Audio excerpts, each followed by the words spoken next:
Je tiens à préciser que je vais dire pas mal de choses qui peuvent concerner le film. Donc, si tu n'as pas vu le film, regarde la vidéo. Parce que très clairement, ça va t'économiser de l'argent et aussi t'économiser des mots de tête en essayant de comprendre le film qui lui-même ne se comprend pas lui-même. Enfin bref, je suis Valentin, votre orateur pour Ciné Actu, et aujourd'hui on décrypte Supergirl de l'univers de James Gunn. Ou plutôt, je devais dire de James Gunn. Ok.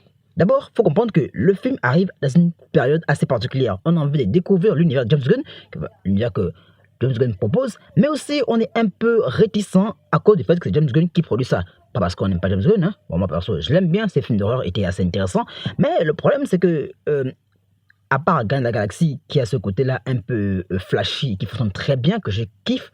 Bon, je kiffe pas vraiment à ce point, mais j'ai bien aimé la vibe. D'autant plus que j'ai regardé que 2 films, le troisième j'ai pas regardé, même si tout le monde me dit que c'est le meilleur des films.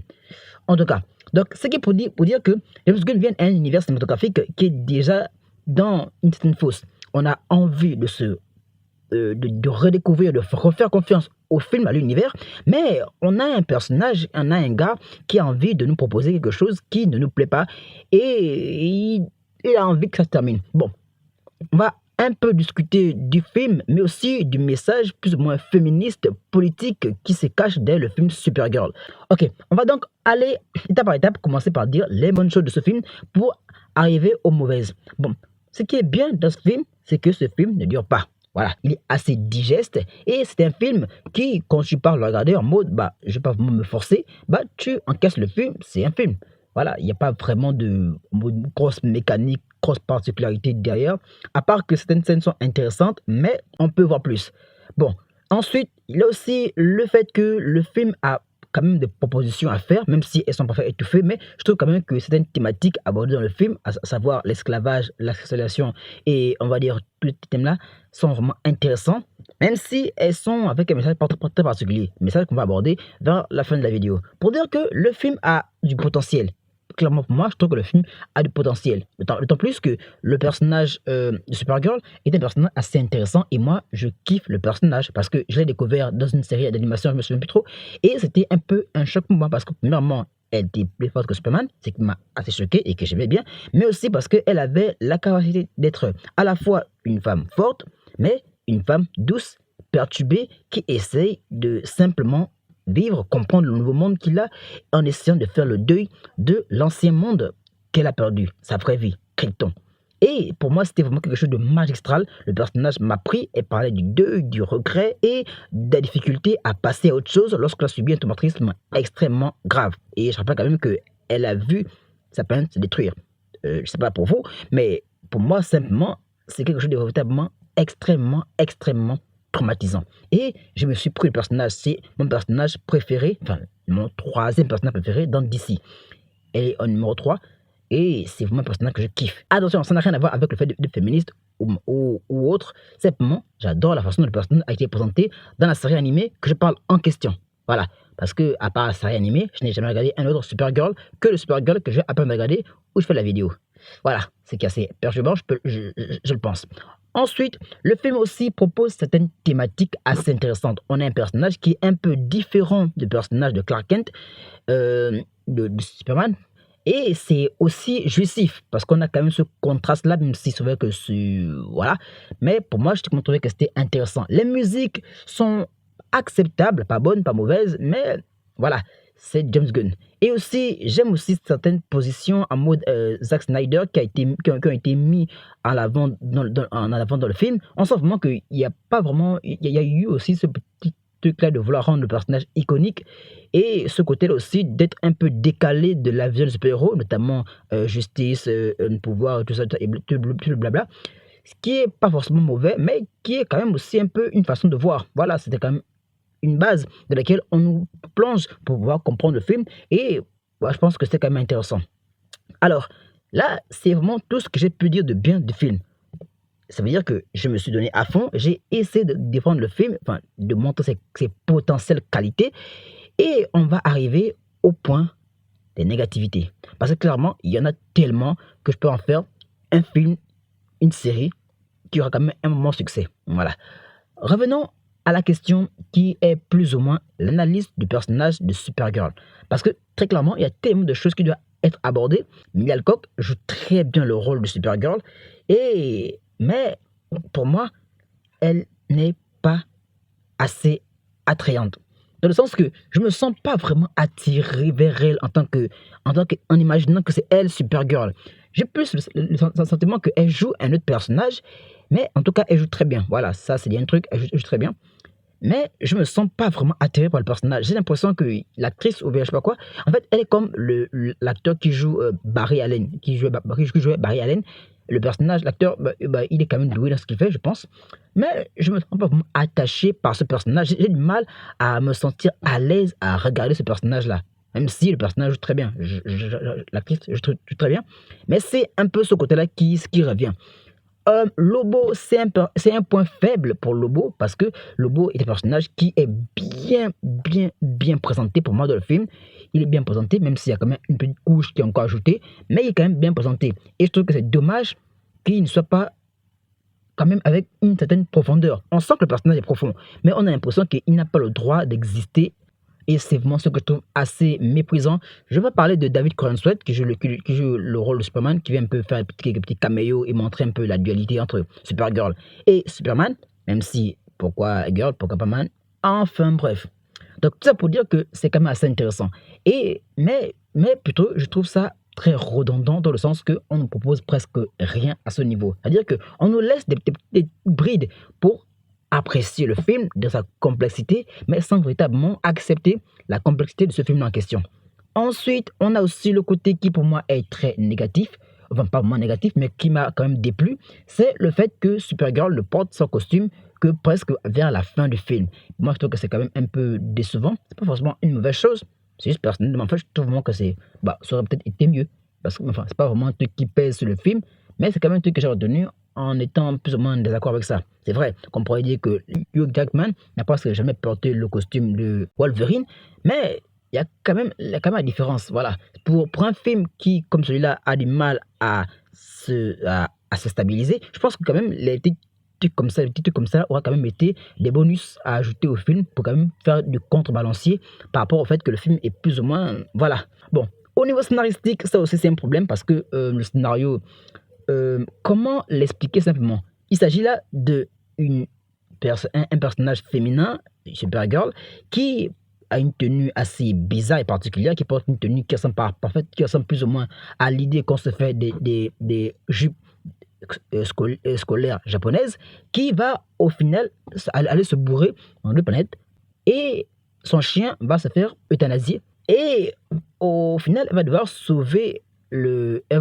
poursuivre le vétérinaire, qui est le méchant, pour pouvoir soigner son chien.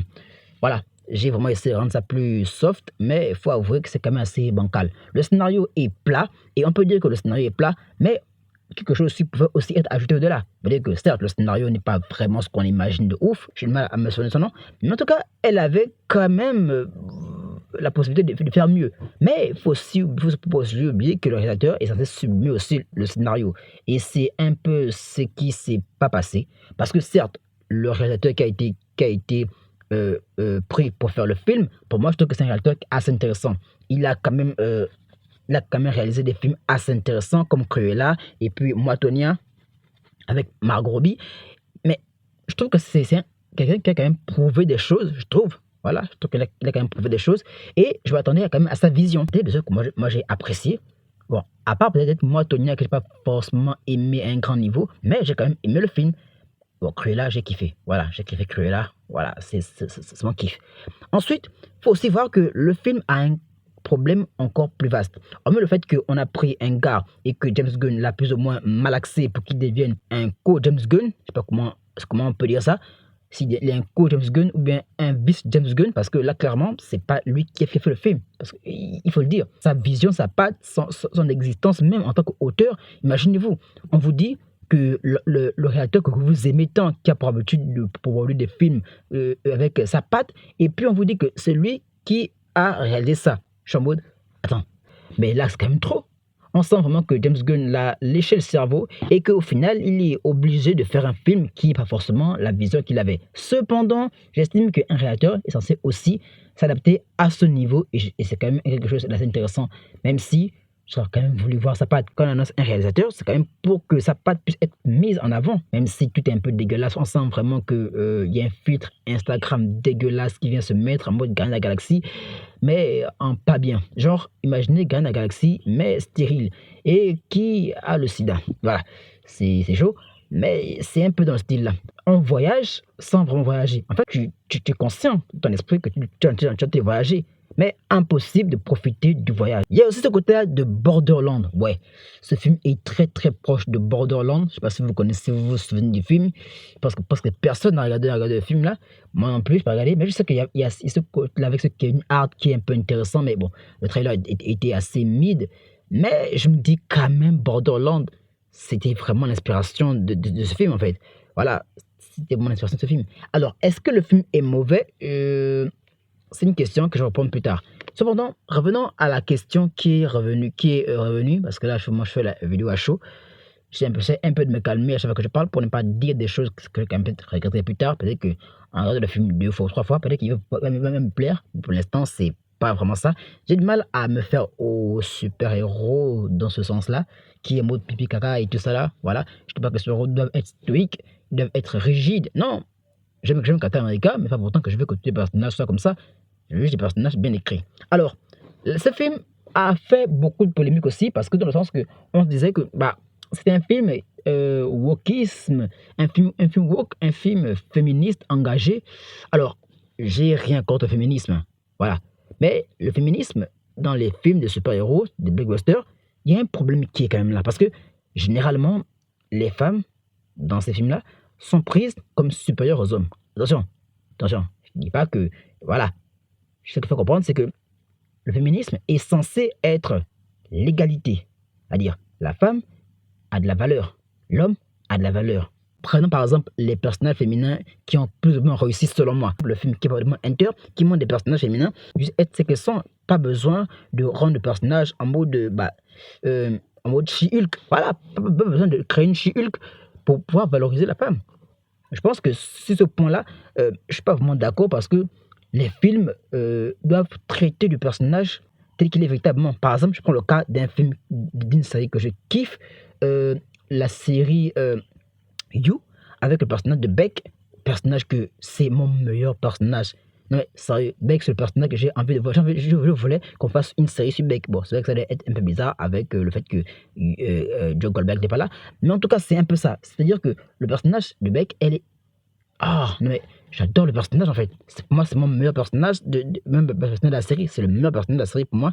Et je continue à le dire ça. Et l'inconvénient qu'il y a avec les films, notamment les films qui sont un peu woke et tout ça, c'est qu'on prend sur la base de dire que si les gens personnes n'apprécient pas le film, à ce niveau pour autant qu'ils ne sont pas plus ou moins, ils ne sont pas d'accord avec l'émancipation de la femme, alors que clairement, non, ça n'a rien à voir. Ça n'a rien à voir. Si le personnage est bien écrit, bien présenté, avec des thématiques bien ancrées dans son univers, bah, ça sert à quoi encore de vouloir la rendre supérieure? Par exemple, prenons le cas de l'animation Disney Mulan, un personnage qui est forte, certes, mais qui est plus ou moins touchante. Et il y a plein de personnages comme ça que je ne me souviens pas forcément. Ces films-là, pour moi, je trouve que ce sont des films assez intéressants qui développent bien la femme comme un être humain et non comme supérieur ou bien je sais pas quoi. On est là en train de nous mettre beaucoup de supposés, mais au final, ce qu'on veut faire, c'est regarder. D'autant plus que si tu menaces plus ou moins, on va dire, bon, c'est pas de la menace, mais j'abuse un peu, si plus ou moins les personnes qui sont majoritairement censées aller regarder ton film, à savoir les hommes,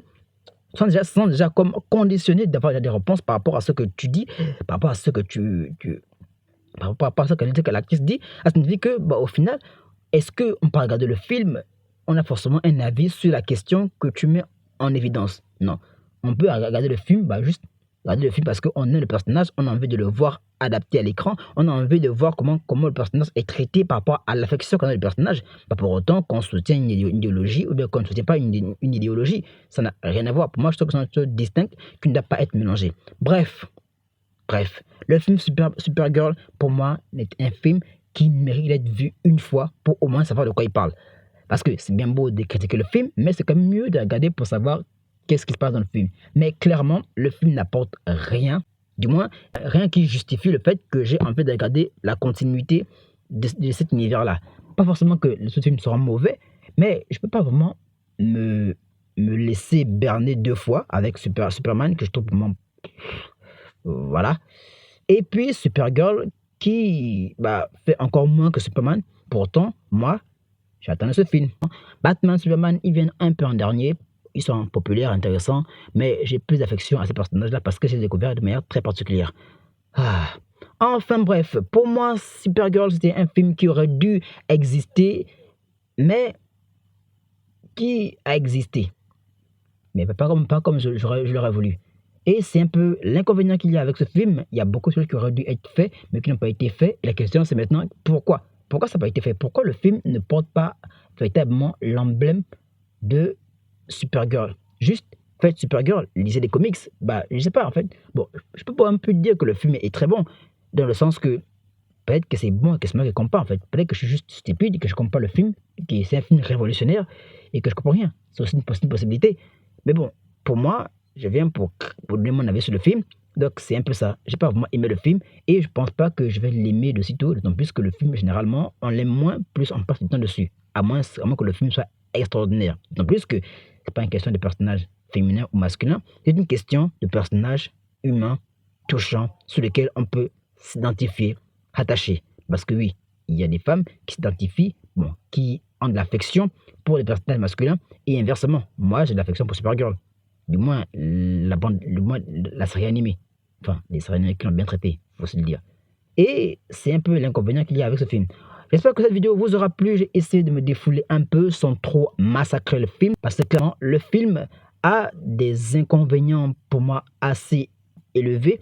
Mais il ne faut pas oublier que c'est un film. Il y a beaucoup de personnes qui ont travaillé là derrière. Et à la regarder le film, c'est quand même une façon aussi de se dire que on peut peut-être trouver des qualités à ce film, ou bien peut-être que ce film n'est pas si mauvais que ce que moi j'ai eu. Donc, allez vous faire votre propre avis. C'était Valentin, votre orateur pour Cinépop Actu. Merci d'avoir regardé. Ciao.